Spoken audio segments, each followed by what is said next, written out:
Bismillahirrahmanirrahim. Assalamualaikum warahmatullahi wabarakatuh.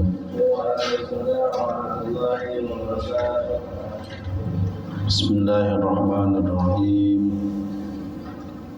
Wala hawla wala quwwata illa billahil aliyyil azim. Subhanaka la ilma lana illa ma 'allamtana innaka antal alimul hakim. Alhamdulillahi rabbil alamin alladzi ja'ala ad-da'wata ila al-huda wad dilalata 'ala al-khair wan nasihata lil muslimina min afdhalil qurbat wa arfa'id darajat wa ahamil muhimmat. Asyhadu an la ilaha illallah al-malikul kainat wa asyhadu anna Muhammadan abduhu wa rasuluh arsalahu bil huda basyira wa nadhira. Allahumma salli wa sallim wa barik ala sayyidina Muhammadin Sayyidil awwalin wal akhirin wa imamil muttaqin wa sayyidis sabiqin wal lahiqin wa ala alihi wa ashabihi wat tabi'in wat tabi'in lahum bi ihsanin ila yaumiddin. Amma ba'd.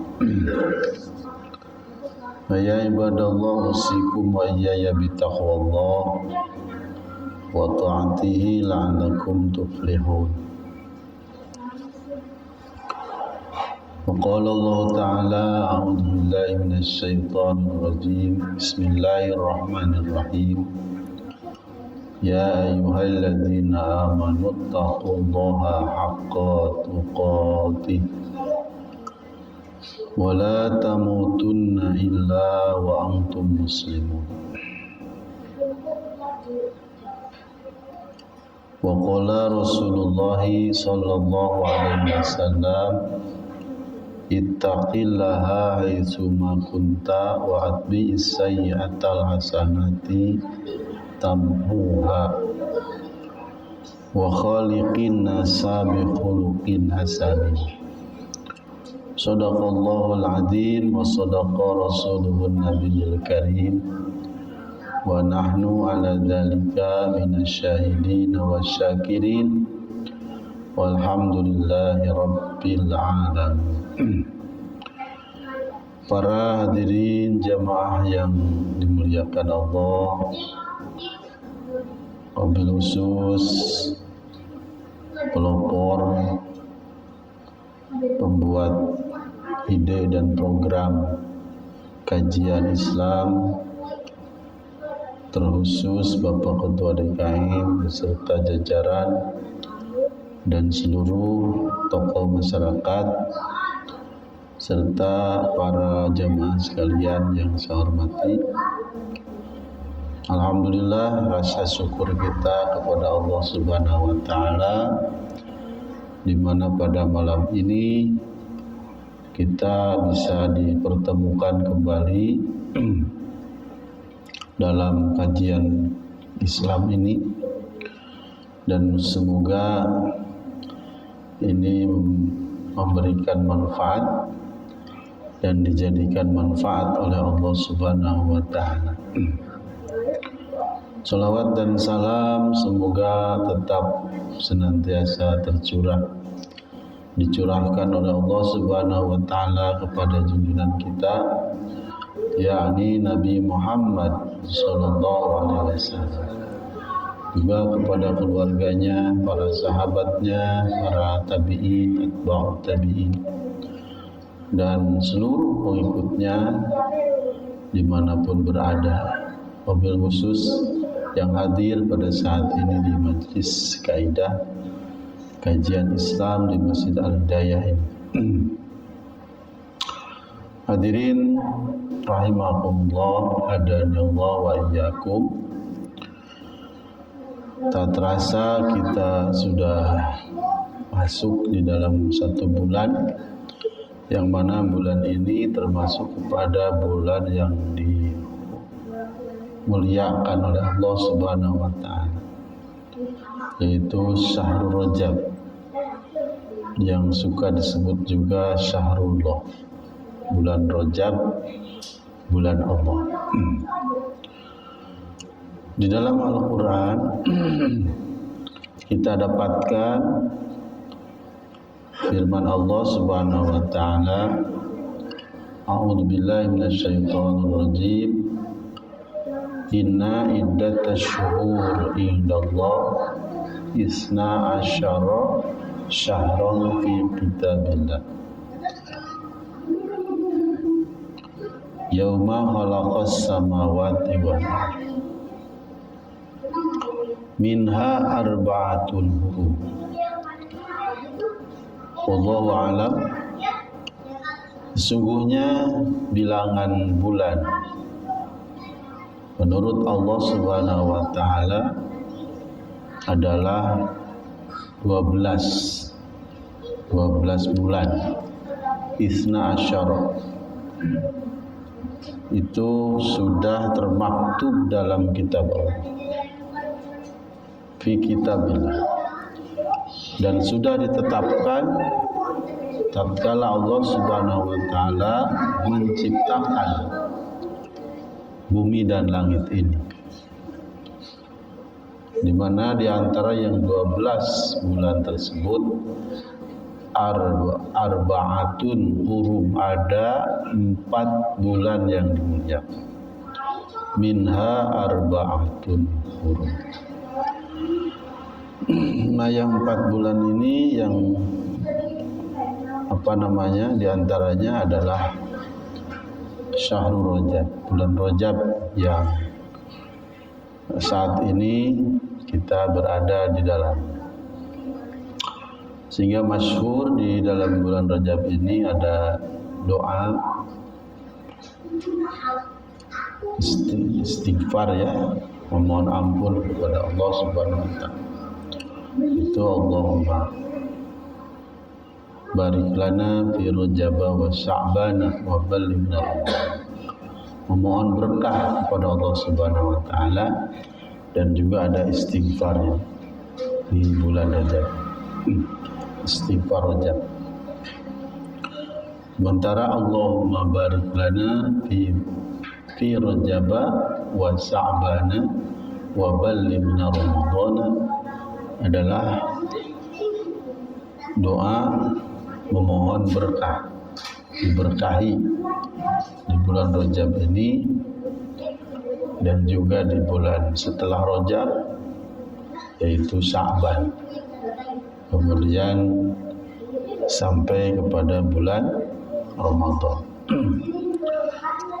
Ya Allah, semoga Kau berikan berkah kepada kami di bulan Rajab yang agung ini, wa Sya'bana, dan demikian juga di bulan Sya'ban, wa balighna Ramadhana, dan sehingga sampai kami semua pada bulan Ramadan. Mudah-mudahan kita sekalian diberikan usia, diberikan umur sampai kepada bulan Ramadan nanti bisa melaksanakan ibadah saum, ya. Amin ya Allah ya Rabbal alamin. Para jamaah sekalian, malam ini saya akan melanjutkan apa yang menjadi kajian kita dalam kitab Nasaihud Diniyah wal Wasaya al-Imaniyah, nasihat-nasihat agama dan wasiat tentang keimanan, yaitu satu tema di dalam kitab ini, yaitu tentang sifat, antara sifat lembut dan sifat kasar. Nah, ini manusia ini memiliki potensi untuk bersifat lembut juga potensi untuk bersifat kasar. Dalam Al-Quran disebut falhamaha fujuraha wa taqwaha. Allah mengilhamkan kepada setiap jiwa itu yaitu sifat fujur dan sifat takwa. Ini berarti kalau fujur itu kecenderungannya adalah hal-hal yang tidak baik, bahkan sampai kepada kemaksiatan. Ini fujur. Jadi kalau takwa tentu saja ini adalah sifat-sifat yang baik, di mana sering diwasiatkan setiap penyampaian khutbah Jumat dan di tempat-tempat pengajian dan sebagainya selalu ada wasiat bertakwa. Ittaqullah, ittaqullah, ittaqullah. Bertakwalah kepada Allah. Di mana takwa ini secara umum adalah imtisalu awamirillah wa ijtinabun nawahi. Melaksanakan segala perintah Allah dan menjauhi segala larangan. Nabi juga pernah berpesan, yaitu sabda beliau di dalam hadis riwayat Imam At-Tirmidzi, ittaqillaha haitsu ma kunta. Ittaqillaha haitsu ma kunta. Bertakwalah engkau kepada Allah haitsu ma kunta. Haitsu ma kunta artinya dimanapun engkau berada. Ini sifat takwa ini mesti kita miliki, mesti kita bawa dan mesti kita terapkan dimanapun, dimanapun, kapanpun. Tentu tetap melaksanakan perintah Allah dan menjauhi segala yang dilarangnya. Nah, ini kan harapan kita, harapan kita semua. Kalau semua manusia, semua orang bertakwa kepada Allah, ya, janji Allah adalah la fatahna barakatin minas sama' wal ardh. Walau anna ahlal qura amanu wattaqau la fatahna barakatin minas sama'i wal ardh. Seandainya semua penduduk negeri itu adalah beriman dan bertakwa, pasti kami akan membukakan pintu berkah, pintu barokah, yakni pintu kebaikan, baik di langit maupun di bumi. Sehingga kalau semuanya sudah bertakwa, mungkin ya itu cita-cita baldatun thayyibatun wa rabbun ghafur itu akan lekas tercapai. Kalau istilah Indonesia itu Indonesia maju atau Indonesia emas, ya. Apapun istilahnya, tetap kalau mau keinginan seperti itu, ya semestinya adalah amanu wattaqau, harusnya beriman dan bertakwa. Nah, dalam makalah yang kita akan baca malam ini, yaitu tentang dua sifat yang berlawanan, ada sifat lembut dan ada juga sifat yang kasar. Qala al-musannifu rahimahullah wa nafa'ana bihi wa bi 'ulumihi fid dharaini amin ya Allah ya rabbal alamin. Menurut Muhammad bin Alawi Al-Haddad, wa alam, dan ketahuilah anna rifqa wal lutfa, sesungguhnya sikap lembut, ya, antara rifqa dengan lutfi itu bermakna sama, ya, artinya berdekatan, itu kelembutan. keramahan. Kemudian orang yang lembut, orang yang ramah, santun, itu senantiasa akan menjauhi dua sifat ataupun sifat kebalikannya, yaitu al-ghildah wal anf. Al-ghildah wal anfa ini sama, artinya keras dan kasar.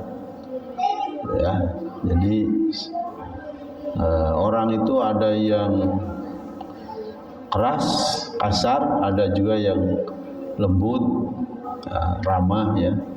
Nah ini tipe sifat yang dimiliki oleh manusia. Tentunya ada juga yang berpotensi kedua-duanya, tetapi mana yang lebih sering muncul tentunya tergantung kepada bagaimana kita bisa mengolah emosi kita. Kita bisa menguasai jiwa kita. Jadi kemungkinan dua sifat ini memang ada di dalam setiap diri manusia. Tapi kalau kemunculannya itu ya tergantung kepada bagaimana kita mengolah diri ya. Nah, dua sifat ini yaitu kelembutan ya, keramahan dan menjauhi sifat-sifat keras dan kasar, itu merupakan aslun kabirun fi qabulil haq. Itu pokok penting ya untuk bisa menerima kebenaran. Jadi kalau orang yang cenderung kasar, keras, mungkin menerima kebenaran itu agak sulit. Karena sikap keras dan kasar itu tentu saja timbul dari hati yang keras. Dan ini merupakan salah satu penyakit hati. Kalau sudah dikatakan penyakit hati, Al-Quran mengatakan fi qulubihim maradun. Di dalam hati mereka ada marad. Marad artinya penyakit. Fazadahumullah maradah. Maka Allah menambah penyakitnya. Karena kalau kita mengikuti tadi nafsul ammarah, diantaranya adalah melakukan menunjukkan sikap keras, kasar ya. Nah itu berarti kan satu dosa. Dan kata Nabi, kalau kita berdosa maka itu ada titik, diberikan titik di hatinya. Kita berdosa maka di situ ada nuktah. Di dalam hati kita ada nuktah, titik.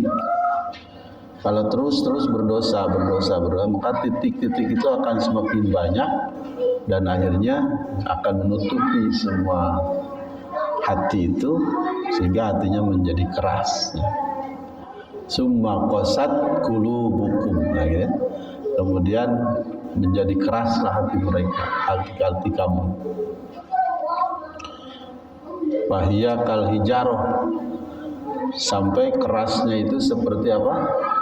Seperti batu. Au asyaddu qaswah, bahkan lebih keras daripada batu.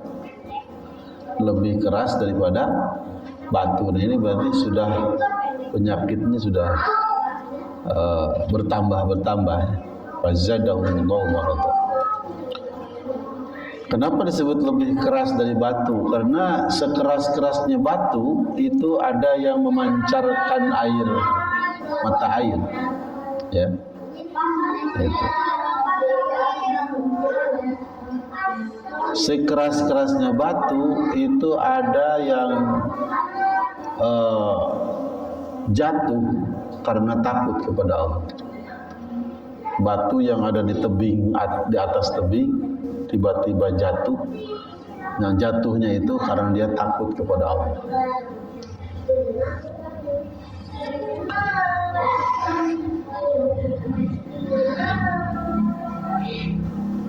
Ada batu yang pecah kemudian mengeluarkan air. Ada batu yang mengeluarkan air, mata air, kemudian menjadilah sungai. Nah, itu sekeras-kerasnya batu. Tetapi kalau hati sudah keras, maka hati itu dikatakan mati. Hati yang mati. Maka orang yang sudah mati hatinya karena penyakit-penyakit tadi, itu oleh Nabi disebut sebagai bangkai yang hidup, ya. Bangkai yang berjalan. Bangkai yang berjalan karena dia mati sebelum waktunya.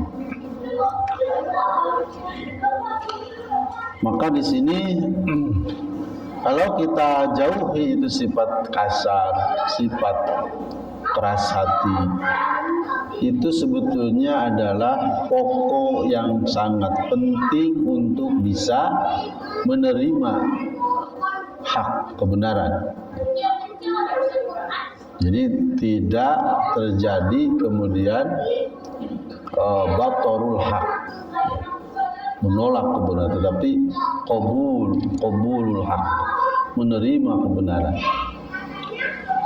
Bahkan bukan hanya menerima, tapi juga wal inqiyadu lahu, bisa mengikuti kebenaran tersebut, mentaati kebenaran tersebut.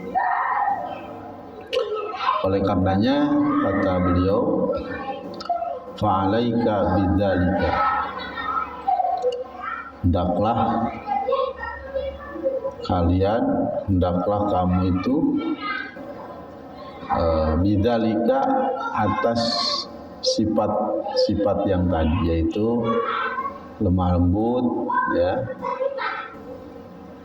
tidak kasar dan tidak keras hati.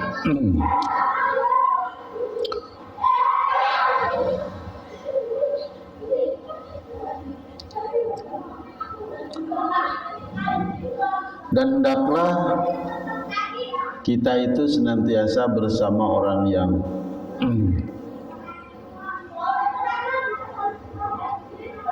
memerintahkan kebenaran, mengajak kepada kebenaran, dan juga mencegah keburukan, serta saling menasihati di antara kaum muslimin.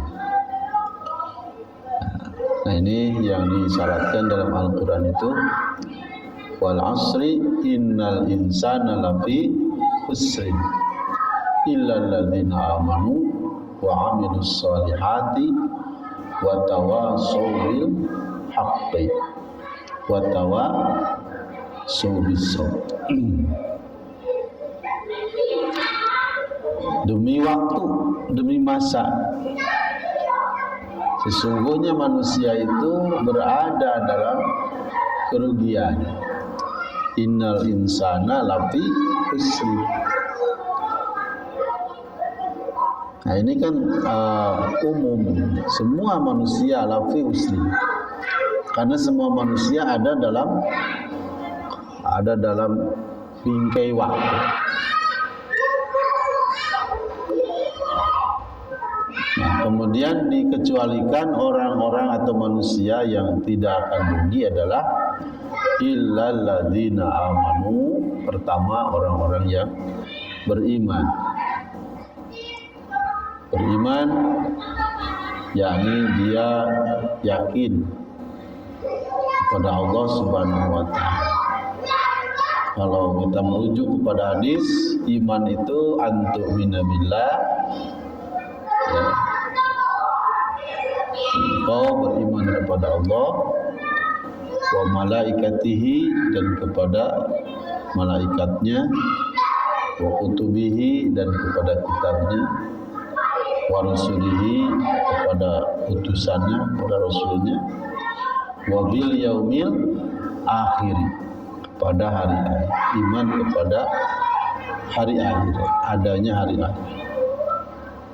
Yang terakhir adalah wabil qadari, iman terhadap qadar, ketentuan Allah Subhanahu wa taala, khairihi wa syarrihi, baiknya dan buruknya dari apa yang ditentukan oleh Allah. Nah, itu iman. Berarti orang yang mempunyai keyakinan-keyakinan tersebut, nah ini keluar dari lingkaran kerugian. Kemudian yang kedua, selain iman juga harus wa'amilus sholihat, beramal soleh. Karena kita yakin bahwa orang yang beriman itu pasti dia berkeinginan untuk melakukan amal soleh.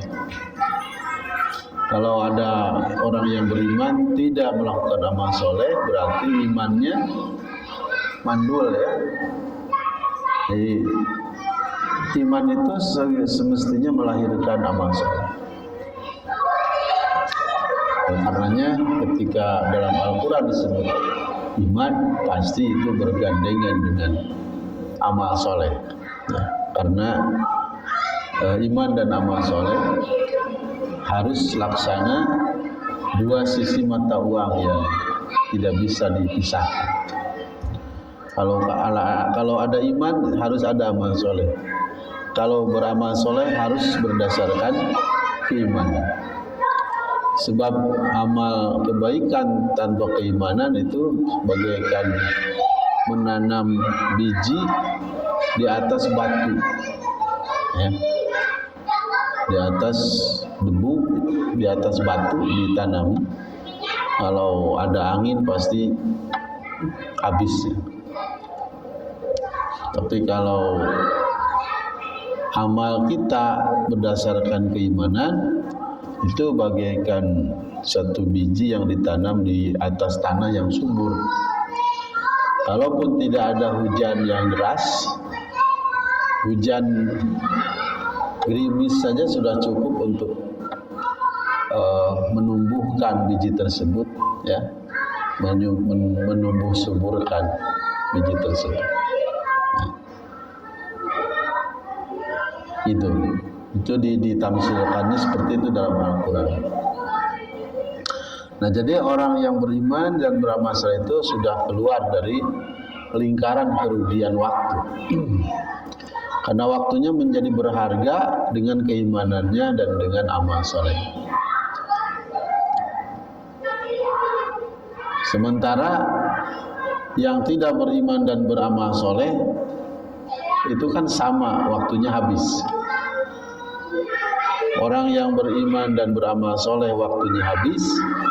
Orang yang tidak beriman dan tidak beramal soleh pun waktunya habis. Sehingga ini yang beriman dan beramal soleh menjadi tidak rugi walaupun waktunya habis. Karena waktunya menjadi nilai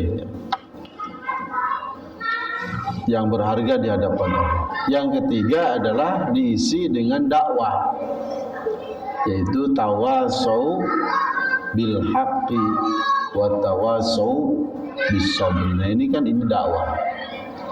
Sama dengan ya'muruna bil ma'ruf wa yanhauna 'anil munkar.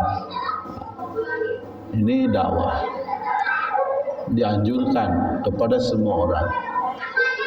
Ketika ini berjalan dalam sistem kehidupan kita sebagai hamba Allah dan sebagai makhluk sosial, ini dampaknya akan sangat baik. Dampak kepada pribadi, kepada keluarga, kepada masyarakat akan terasa, akan sangat baik. Nanti lagi-lagi akan bisa menyokong kepada cita-cita berdirinya sebuah bangsa yang baldatun negara yang baldatun thayyibatun wa rabbun ghafur. Nah, Imam Syafi'i pernah berkomentar, saya baca dalam tulisan kecil ya, ataupun buku kecil mengenai tafsir surat Wal Asri. Beliau mengatakan, seandainya Allah tidak menurunkan surat yang lain, maka cukup surat ini untuk menjadi pegangan bagi manusia. Karena memang suratnya sangat pendek, tetapi maknanya adalah sangat menyeluruh ya, terkait dengan aspek kehidupan kita dalam keseharian dan bermasyarakat. Maka di situ Allah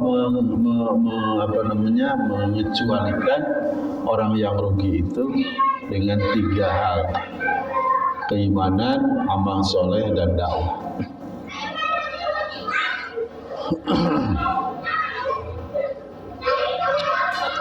Yaitu kaitan dengan apa tadi, menerima hak dan mengikuti, menerima kebenaran dan mengikutinya, yaitu dengan keimanan tadi. Kata Nabi tadi, ittaqillaha haitsuma kunta, dimanapun kamu berada harus bertakwa. Wa atbi'is sayyi'atal hasanati tamhuha, dan hendaklah mengikuti perbuatan yang jelek dengan kebaikan. Artinya, maksudnya begini, ketika kita hilaf ya, karena manusia ini suka hilaf, kemudian jatuh kepada perbuatan jelek, maka ikutilah dengan kebaikan. Nah, kenapa? Karena kebaikan itu akan menghapus kejelekan.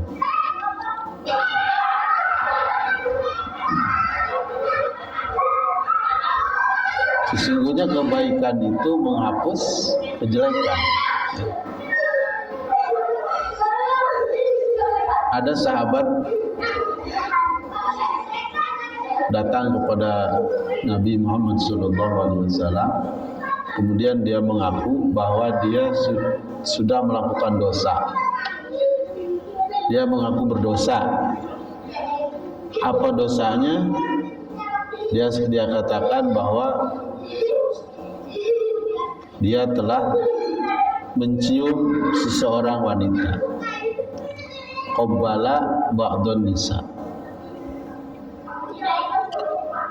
Lalu bagaimana kata Nabi? Kata Nabi, wudu'lah, kemudian sholat 2 rakaat. Ya, tawadhu wa sholli rakaatain. Kamu wudu, kemudian sholat 2 rakaat. Nah, ini berarti kejelekan kemudian diikuti dengan kebaikan. Tapi jangan dirumuskan ya, atau diprogramkan ya. Nanti saya kalau ada perempuan siapa saja yang saya sukai, saya cium. Setelah itu saya wudu dan sholat. Bukan begitu ya maksudnya ya. Ya artinya ada sholat yang disebutnya sholat taubat kan gitu ya. Sholat taubat itu bukan untuk sesuatu yang kita rencanakan, kesalahan yang kita rencanakan. Tetapi seseorang yang bersalah atau terkena dengan kesalahan tanpa direncanakan, maka dia bisa melakukan sholat taubat. Ataupun karena dia hilaf, ya, kubaung-baungna bahula misalnya tara nurut ka kolot, tidak pernah menurut orang tua, dinasihati anger we, kan gitu ya. Tapi kemudian setelah orang tua tidak ada, ada kesadaran. Nah itu boleh sholat tobat. Nah itu ya, sholat tobat. Wa'at bis sayyatal hasanat tamhuha, atau dengan sedekah bisa, atau dengan apapun kebaikan yang kira-kira kebaikan itu kita niatkan untuk menggantikan kesalahan kita ataupun menghapus kesalahan kita.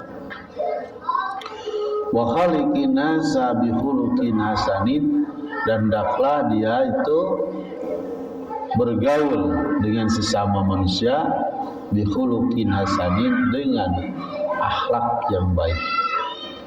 Bi khuluqin hasanin. Ini kan Nabi begitu, itu apa pesannya itu, bertakwa dimanapun berada.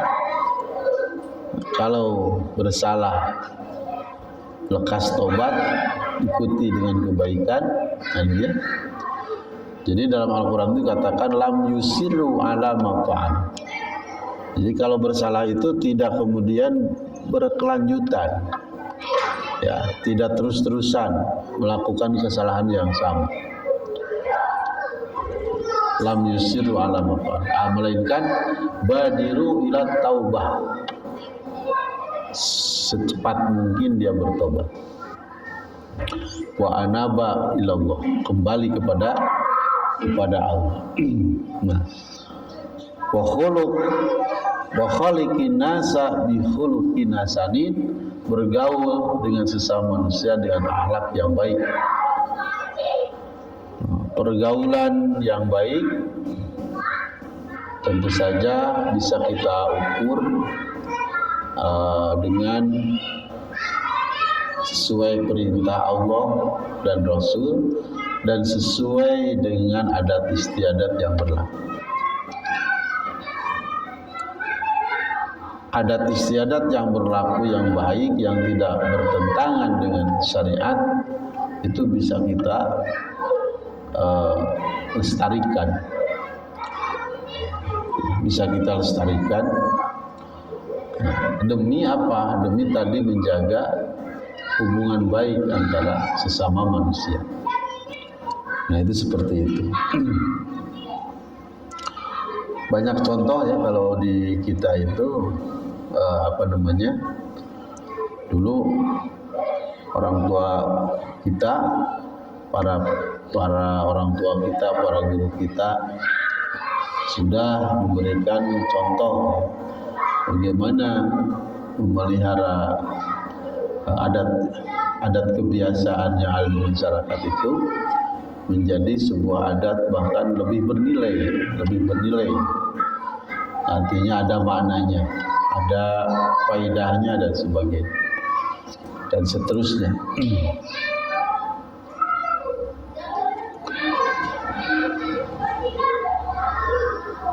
Wa'lam, dan ketahuilah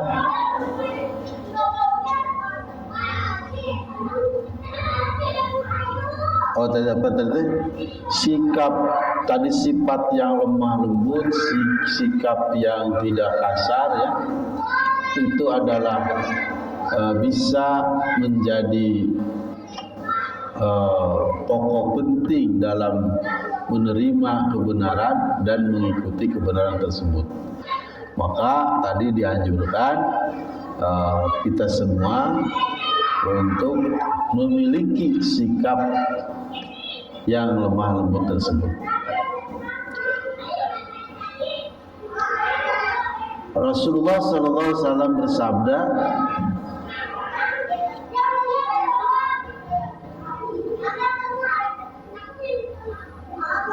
sebagaimana Allah Subhanahu wa taala bersabda kepada Rasulullah SAW. Ini dalam surah Ali Imran kan ada ya. Surah Ali Imran ayat 159. Ada kalimat ayat yang berbunyi fabima rahmatin minallahi lintalahum walau kunta faddan ghalidhal qalbi lam faddu min hawlik. Nah, fabima rahmatin minallah, maka disebabkan karena kasih sayang dari Allah, disebabkan rahmat Allah, ya, lintalahum, kamu bersikap lemah lembut kepada mereka.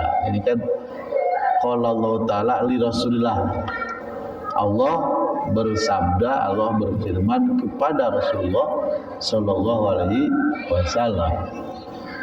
Jadi kamu memiliki sikap lemah lembut itu disebabkan karena rahmat dari Allah. Dan seandainya kamu bersikap kasar, ya, keras, bersikap keras dan berhati kasar, fadhan ghalidul qalbi, kalau seandainya Rasul memiliki sikap yang keras dan berhati kasar, langfaddu min haulika, maka niscaya mereka itu akan menjauh dari sekitar. Kalau istilah kita itu moal ayan resepen, ya, tidak akan ada yang suka kepada orang yang hatinya keras dan kasar, ya. Komo jeung sospol, sosrongot jeung popolotot. Ya, hauk polotot. Nah, itu demikian Allah mengatakan bahwa karena rahmat Allah maka seseorang ataupun khususnya adalah Rasulullah SAW memiliki sikap lemah lembut. Lalu firman Allah kemudian, wala takunu kalladzina tafarraqu wa ikhtalafu min ba'di ma ja'ahumul bayyinat.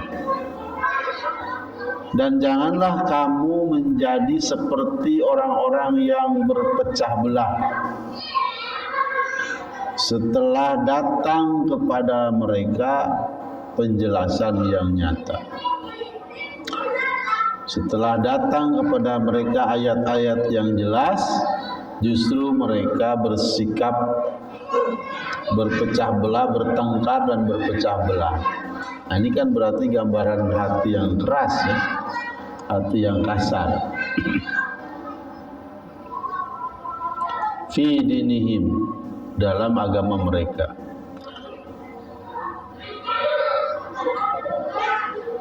Jadi Allah Subhanahu wa Ta'ala melarang kepada hambanya yang beriman agar tidak seperti mereka yang suka berpecah belah di dalam agama, ya.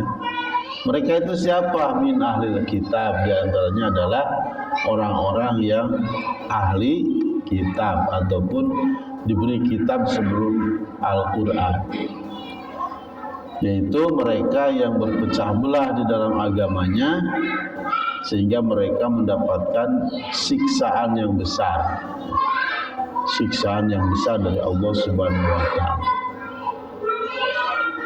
Sudah adzan, ya? Ya, saya kira kajian ini kan terus berlanjut, ya. Jadi jangan kecil hati. Nanti ada waktunya kita lanjutkan. Walaupun sedikit-sedikit, ya kita mengikuti waktu aja, ya. Artinya sedikit tapi bermanfaat. Memanfaatkan waktu dengan beramal soleh, diantaranya yaitu tadarus. Bima kuntum tu'allimun al-kitab wa bima kuntum tadrusun. Jadi mengajarkan Alkitab, Al-Quran, mana-mana Al-Quran, dan kemudian juga mendaros itu mempelajarinya. Saya kira itu yang bisa saya sampaikan di kesempatan ini. Mudah-mudahan ada manfaatnya, ya. Wallahul muwaffiq ila aqwamit thoriq. Wassalamualaikum warahmatullahi wabarakatuh.